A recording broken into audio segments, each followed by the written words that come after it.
মাছের মাথা দিয়ে।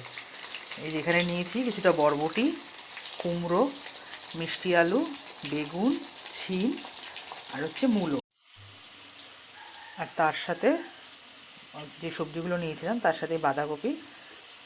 ফোড়ন হিসেবে ব্যবহার করব দুটো শুকনো লঙ্কা, 5 ফোড়ন। এই যে এখানে কিছুটা এই তেলটার মধ্যে পেঁয়াজটা দিয়ে দিই। এখানে অল্প কিছুটা আদা পেস্ট করে নিয়েছি আর অল্প কিছুটা রসুন পেস্ট করে অল্প। এবার ভেজে রাখা যতগুলো সবজি আছে সব সবজিগুলো এর মধ্যে দিয়ে দেবো। এবার একটা থালা চাপা দিয়ে দিচ্ছি। এই যে দেখো এর মধ্যে কিছুটা বাটা মশলা দিয়ে দিলাম। দেখো ছ্যাঁচড়া আমার তৈরি হয়ে গেছে, দেখে বলো কেমন হয়েছে।